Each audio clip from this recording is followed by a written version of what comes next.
ಸಂವಿಧಾನ ಶಿಲ್ಪಿ ಡಾಕ್ಟರ್ ಬಾಬಾ ಸಾಹೇಬ್ ಅಂಬೇಡ್ಕರ್ ಅವರು ಈ ದೇಶಕ್ಕೆ ಕೊಟ್ಟಂತ ಸಂವಿಧಾನ ಅದರಡಿಯಲ್ಲಿ ಇವತ್ತು ಕೇಂದ್ರ ಸರ್ಕಾರ ರಾಜ್ಯ ಆಡಳಿತವನ್ನು ಮಾಡ್ತಾ ಇದ್ದೀವಿ. ಬಾಬಾ ಸಾಹೇಬ್ ಅಂಬೇಡ್ಕರ್ ಅವರನ್ನ ಕಾಂಗ್ರೆಸ್ನವರು ವೋಟ್ ಬ್ಯಾಂಕ್ ರಾಜಕಾರಣ ಮಾಡಿದ್ರು, ಓಟ್ಗೋಸ್ಕರ ಅವ್ರು ನಾಮಕರಣ ಮಾಡಿದ್ರು. ಅವರನ್ನ ಲೋಕಸಭೆ ಚುನಾವಣೆಯಲ್ಲಿ ಸೋಲಿಸಿದ್ದು ಅವರೇ, ಮಂತ್ರಿ ಮಾಡಲಿಲ್ಲ. ಮರಣ ಹೊಂದಿದಾಗ ಅವ್ರಿಗೆ ಭೂಮಿಯನ್ನು ಉಳೋದಕ್ಕೆ ಭೂಮಿಯನ್ನು ಕೊಡಲಿಲ್ಲ. ಆದರೆ ಭಾರತೀಯ ಜನತಾ ಪಾರ್ಟಿ ವೋಟ್ ಬ್ಯಾಂಕ್ ರಾಜಕಾರಣ ಮಾಡಿಲ್ಲ. ಡಾಕ್ಟರ್ ಬಾಬಾ ಸಾಹೇಬ್ ಅಂಬೇಡ್ಕರ್ ಅವರು ಯಾವ ಈ ದೇಶಕ್ಕೆ ಸಂವಿಧಾನವನ್ನು ಕೊಟ್ಟು ಸಂವಿಧಾನವನ್ನು ನಾವು ಅಳವಡಿಸಿಕೊಂಡು ಕೇಂದ್ರ ಸರ್ಕಾರ ನರೇಂದ್ರ ಮೋದಿ ಆಡಳಿತವನ್ನು ಮಾಡ್ತಾ ಇದ್ದಾರೆ. ವಿಶೇಷವಾಗಿ ನರೇಂದ್ರ ಮೋದಿಯವರು ಈ ಪಂಚತೀರ್ಥ 5 ಕ್ಷೇತ್ರಗಳನ್ನು ಅಭಿವೃದ್ಧಿ ಮಾಡ್ತಕ್ಕಂಥ ಕೆಲಸವನ್ನು ಮಾಡಿದರು. ಮೊದಲನೇದು ಮಧ್ಯಪ್ರದೇಶ ಮಹಾಕ್ಷೇತ್ರ ಜನಿಸಿದ್ದಂಥ ಭೂಮಿ. ಇನ್ನು ಎರಡನೇದು ಲಂಡನ್ನಲ್ಲಿ ಶಿಕ್ಷಣವನ್ನು ಪಡೆದರು. ಜೊತೆಗೆ ಬೌದ್ಧ ಧರ್ಮ ಸ್ವೀಕಾರ ಮಾಡಿದ್ದು. ನಾಲ್ಕನೇದು ದಿಲ್ಲಿಲಿ ಅವರು ಇದ್ದಂಥ ಮನೆ. ಇನ್ನು 5ನೇದು ಬಾಂಬೆಲಿ ನಾಗ್ಪುರದಲ್ಲಿ ಬೌದ್ಧ ಧರ್ಮ ಸ್ವೀಕಾರ ಮಾಡಿದ್ದು. ಇನ್ನು 5ನೇದು ಅವರು ಮುಂಬೈ ದಾದರ್ನ ಅವರ ಪುಣ್ಯಭೂಮಿ ಇದೆ, ಆ 5 ಕ್ಷೇತ್ರಗಳನ್ನು ಅಭಿವೃದ್ಧಿ ಮಾಡ್ತಕ್ಕಂಥ ಕೆಲಸವನ್ನು ಸನ್ಮಾನ್ಯ ನರೇಂದ್ರ ಮೋದಿಜಿಯವರು ಮಾಡಿದರು. ಇವತ್ತು ಬಾಬಾ ಸಾಹೇಬ್ ಅಂಬೇಡ್ಕರ್ ಬಗ್ಗೆ ಮಾತಾಡ್ತಕ್ಕಂಥ ಯಾವುದೇ ನೈತಿಕತೆ ಇಲ್ಲ ಕಾಂಗ್ರೆಸ್ಗೆ. ಕೇವಲ ವೋಟ್ಗೋಸ್ಕರ ಅವರನ್ನು ಬಳಕೆ ಮಾಡ್ಕೊತಾರೆ. ಮೊನ್ನೆ ನೋಡಿ ಗುಜರಾತ್ನಲ್ಲಿ AICC ಅಧಿವೇಶನ ಆಯಿತು. ಮಲ್ಲಿಕಾರ್ಜುನ್ ಖರ್ಗೆ ಅವರು ಬಹಳ ಹಿರಿಯರು, ನೆಪ ಮಾತ್ರ AICC ಅಧ್ಯಕ್ಷರು ಮಾಡಿದ್ದಾರೆ. ಅಲ್ಲಿ ವೈಭವೀಕರಿಸಿದ್ದು ಗಾಂಧಿನೇ, ಇಂದಿರಾ ಗಾಂಧಿ ಕುಟುಂಬ, ನೆಹರು, ಪ್ರಿಯಾಂಕಾ, ರಾಹುಲ್, ಸೋನಿಯಾ ಗಾಂಧಿ ಮಾತ್ರ ವೈಭವೀಕರಿಸಿದರು. ಹಾಗಾಗಿ ದಲಿತರಿಗೆ ಇವತ್ತೇನು ಪರಿಶಿಷ್ಟ ಜಾತಿ ಪಂಗಡ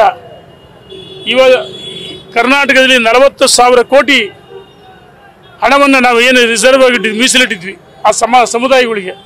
ಹಣವನ್ನು ವಾಪಸ್ ಪಡೆದು ಭರವಸೆಗಳಿಗೂ ಬಿಡುಗಡೆ ಮಾಡದೆ ಸುಳ್ಳು ಭರವಸೆಗಳ ಅಧಿಕಾರಕ್ಕೆ ಬಂದಂಥವ್ರು. ಮತ್ತು ಈ ಜಾತಿ ಜನಗಣತಿ ಅವೈಜ್ಞಾನಿಕವಾಗಿ ನಾವು ಹೇಳ್ತಾ ಇದ್ವಿ. ಇವತ್ತು ನಾವು ಕೇಳ್ತೀವಿ, ಸಿದ್ದರಾಮಯ್ಯನವರೇ ನಿಮ್ಮ ಮನೆಗೆ ಬಂದು ಜಾತಿ ಜನಗಣತಿ ಮಾಡಿದಾರ? ಮಲ್ಲಿಕಾರ್ಜುನ ಖರ್ಗೆ ಮತ್ತು ಕಾಂಗ್ರೆಸ್ಸಿನ DK ಶಿವಕುಮಾರ್ ಯಾರ ಮನೆಗಿರು? ಇಲ್ಲಿರ್ತಕ್ಕಂಥ ಯಾವುದೇ ಸಮುದಾಯದವರ ಮನೆಗಳಿಗೆ ಭೇಟಿ ಕೊಡದೆ ಜಾತಿ ಜನಗಣತಿ 10 ವರ್ಷಗಳ ಹಿಂದೆ ಯಾಕೆ ನೀವು ಅವತ್ತು ಅಧಿಕಾರದಾಗಿದ್ದಾಗ ಬಿಡುಗಡೆ ಮಾಡಲಿಲ್ಲ? ಕೋಟ್ಯಾಂತರ ಹಣವನ್ನು ಖರ್ಚು ಮಾಡಿದ್ರಿ. ಈ ಜಾತಿ ಜನಗಣತಿ ಸಂಪೂರ್ಣವಾಗಿ ಅವೈಜ್ಞಾನಿಕವಾಗಿದೆ. ಇನ್ನು ಅಲ್ಪಸಂಖ್ಯಾತರಂತೇಳಿ ಅವರನ್ನ ಈ ರಾಜ್ಯದಲ್ಲಿ ಮೊದಲನೇ ಸ್ಥಾನಕ್ಕೆ ತೋರಿಸಿದ್ದಾರೆ. ಆಯಿತು, ಮೊದಲನೇ ಸ್ಥಾನದಲ್ಲಿ ಅಲ್ಪಸಂಖ್ಯಾತರಿದ್ದರೆ ಅವರಿಗೆ ಮೀಸಲಾತಿ ಕೂಡ ಅವಶ್ಯಕತೆ ಇದೆಯಾ? 4% ಹಿಂದೆ ಮತ್ತೆ 4%, 8% ಕೊಡಬೇಕಂತೇಳಿ ಶಿಫಾರಸು ಮಾಡ್ತಾರೆ. ಅರೆ, ಅವರು ಮೈನಾರಿಟೀಸ್ ಹೆಂಗಾಗ್ತಾರೆ? ಹಾಗಾಗಿ ಎಲ್ಲ ಒಂದು ಕಡೆ ಕಾಂಗ್ರೆಸ್ಸು ಈ ವೋಟ್ ಬ್ಯಾಂಕ್ ರಾಜಕಾರಣಕ್ಕೋಸ್ಕರ ಅಂಬೇಡ್ಕರ್ ಬಳಕೆ ಮಾಡ್ಕೊಳ್ತಾರೆ. ಅಲ್ಪಸಂಖ್ಯಾತರಿಗೆ ಇವತ್ತು ಜಾತಿ ಜನಗಣತಿ ಅವೈಜ್ಞಾನಿಕವಾಗಿದೆ, ಅದ್ರ ತಿರಸ್ಕಾರ ಮಾಡಬೇಕು. ಅದನ್ನು ಮನೆಗೆ ಹೋಗಿ ಸರ್ವೆ ಮಾಡಲಿ, ವಾಸ್ತವಾಂಶ ಮನೆಗೆ ಹೋಗಿ ಸರ್ವೆ ಮಾಡಬೇಕಲ್ಲ, ಸರ್ವೆನೇ ಮಾಡಿಲ್ಲ. ಮತ್ತು ಅಲ್ಪಸಂಖ್ಯಾತರು 75 ಲಕ್ಷ ರಾಜ್ಯದಲ್ಲಿ ತೋರಿಸ್ತಾರೆ. ಹೊಡೆದಾಡ್ತಕ್ಕಂಥ ಕೆಲಸ ವೀರಶೈವ ಲಿಂಗಾಯತರನ್ನ ಭಾಳಷ್ಟು ಒಳಪಂಗಡನ್ನ ಡಿವೈಡ್ ಮಾಡಿದರೆ ಸುಮಾರು 1.5 ಕೋಟಿಗೆ ಹೆಚ್ಚಿರ್ತಕ್ಕಂಥ ವೀರಶೈವ ಲಿಂಗಾಯತರನ್ನ ಸಹ ಇಲ್ಲಿ ಬೇರ್ಪಡಿಸಿ ಒಟ್ಟಾರೆಯಾಗಿ ಜಾತಿ ಜನಗಣತಿ ಯಾವುದೇ ಸಮುದಾಯ ಪರಿಶಿಷ್ಟ ಜಾತಿ ಪಂಗಡ ಈ ಜಾತಿ ಜನಗಣತಿ ಹಿಂದುಳಿದವ್ರಿಗೆ ಇರ್ಬೋದು, ಪರಿಶಿಷ್ಟ ಜಾತಿ ಪಂಗಡಗಳಿಗೆ ನಾವೇಳಿ ಅವ್ರ ಮನೆಗಳಿಗೆ ಭೇಟಿ ಕೊಡ್ರಿ. ನೀವು ಸುಮ್ಮನೆ ಕಣ್ಣೀರಿಸ್ತಕ್ಕಂಥ ತಂತ್ರವನ್ನು ರಾಜಕಾರಣಕ್ಕೋಸ್ಕರ ಮಾಡೋದು ಬೇಡ ಅಂತೇಳಿ ಇಚ್ಛೆ ಪಡ್ತೀನಿ.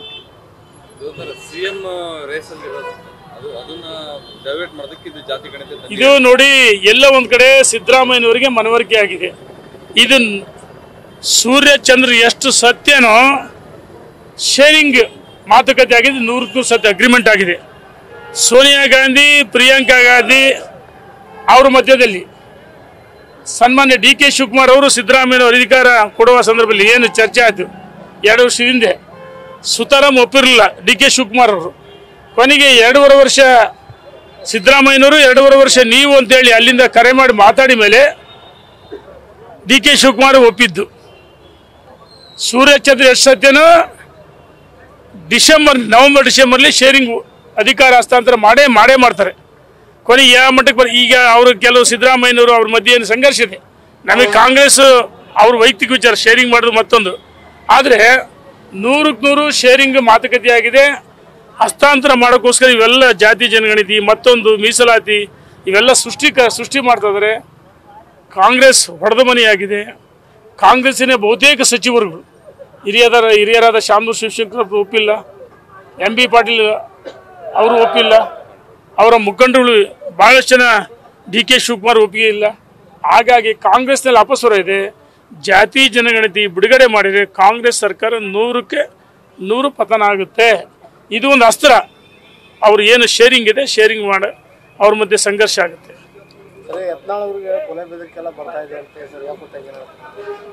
ನೋಡೋಣ, ನನಗೆ ಮಾಹಿತಿ ಇಲ್ಲ. ಕೊಲೆ ಬೆದರಿಕೆ ಇದ್ರೆ ದೂರು ಕೊಡಲಿ. ಯಾರು ಬೇಡ ಅಂತಾರೆ? ಯಾರು ಬೇಡ? ಯಾಕೆ ಕೇಸ್ ಕೊಟ್ಟಿಲ್ಲ? ಕೊಲೆ ಬೆದರಿಕೆ ಇದ್ರೆ ಕೇಸ್ ಕೊಡ್ಬೇಕಲ್ಲ, ದೂರು ಕೊಡೋಕ್ಕಲ್ಲ. ಸುಮ್ಮನೆ ಗಾಳಿಲಿ ಗುಂಡು ಹೊಡಿಯೋದು ಬೇಡ. ಇದನ್ನ ನಾನು ಹೇಳ್ತಾ ಇದ್ದೀವಿ, ಖಂಡಿಸ್ತೀವಿ. ಅವ್ರು ನಿಜವಾಗ್ಲೂ ಕೊಲೆ ಬೆದರಿಕೆ ಇದ್ರೆ ನಾವು ಖಂಡಿಸ್ತೀವಿ ಹಿಂದೂಗಳಾಗಿ. ನಾನು ಹೇಳೋದು, ಯಾರು ಅವರು ಕೊಲೆ ಬೆದರಿಕೆ ಹಾಕ್ಯಾರೆ ದೂರು ಕೊಡಲಿ. ದೂರಿಗೆ FIR ಮಾಡ್ಬೇಕಲ್ಲ. ಸರ್ಕಾರ ಕ್ರಮ ಜರುಗಿಸಲಿ ಅಂತ ಒತ್ತಾಯ ಮಾಡ್ತಾರೆ. ಅವರಿಗೆ ನಿಜವಾಗ್ಲೂ ಕೊಲೆ ಬೆದರಿಕೆ ಇದ್ದಾರೆ ದೂರು ಕೊಡಲಿ. ಯಾರು ಬೇಡ ಅಂತಾರೆ? FIR ಮಾಡಲಿ. ಇದನ್ನ ನಾವು ಎಂದೋ ಹೇಳಿದ್ವಿ. ನೇಹಾ ಹಿರೇಮಠ್ ಇರ್ಬೋದು, ಅಂಜಲಿ ಅಂಬಿಗರ್ ಇರ್ಬೋದು, ಮೊನ್ನೆ ತಾನೇ ಸ್ವಾತಿ ಇರ್ಬೋದು, ನಮ್ಮ ಹಿಂದೂ ಹೆಣ್ಮಕ್ಳನ್ನ, ಹಿಂದೂ ಯುವಕರನ್ನ ಈ ಲವ್ ಜಿಹಾದ್ ನೆಪದಲ್ಲಿ ನಮ್ಮ ಹಿಂದೂ ಹೆಣ್ಮಕ್ಳನ್ನ ಇವತ್ತೇನು ಬಲಿಯಾಗ್ತಾ ಇದ್ದಾರೆ. ಮತ್ತು ಕೆಲವು ನಮ್ಮ ಹಿಂದೂ ಯುವಕರನ್ನು ಸಹ ಬರ್ಬರ ಹತ್ಯೆ ಮಾಡ್ತಾ ಇದ್ದಾರೆ. ನಾವು ಅಂದೇ ಹೇಳಿದ್ವಿ, ಇದು ಕುತ್ರ ಒಂದು ಬುಲ್ಡೇಜರು ಮತ್ತು ಎರಡನೇದು ಈ ಎನ್ಕೌಂಟರ್ ಅದ ಮಾಡಿದಲ್ಲ. ನಿಜವಾಗ್ಲೂ ಒಬ್ಬ ಮಹಿಳಾ PS ಅನ್ಪೂರ್ಣಮ್ಮ, ನಾನು ನಿಜವಾಗ್ಲೂ ಶ್ಲಾಘನೆ ಮಾಡ್ತೀನಿ, ಅಭಿನಂದಿಸ್ತೀನಿ. ಮಾನವೀಯತೆಯನ್ನು ಮಾಡಿದ್ದಾರೆ. 5 ವರ್ಷ ಒಬ್ಬ ಬಾಲಿಕೆ ಮೇಲೆ ಅಮಾನುಷವಾಗಿ ಅತ್ಯಾಚಾರ ಮಾಡಿ ಬರ್ಬರ ಹತ್ಯೆ ಮಾಡಿರಲ್ಲ. ಯಾವುದೇ ಪಕ್ಷ ಇರ್ಬೋದು, ಸಮುದಾಯ ನಿಜವಾಗ್ಲೂ ಸಹಿಸಕ್ಕೆ ಸಾಧ್ಯನೇ ಇಲ್ಲ.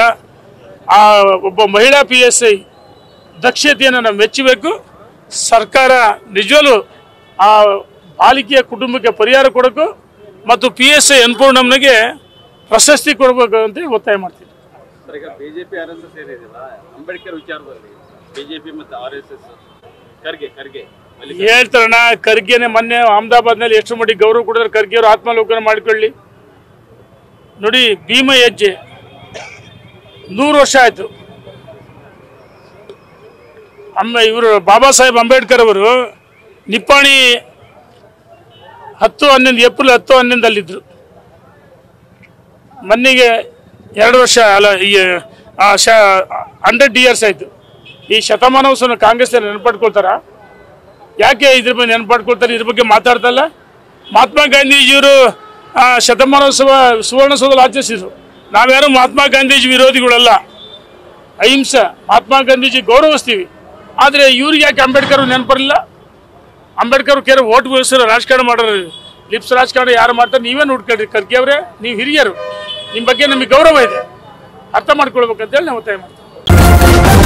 ನ್ಯೂಸ್ ಫಸ್ಟ್, ನಿರ್ಭೀತಿಯಿಂದ ನಿಮ್ಮ ಪರವಾಗಿ.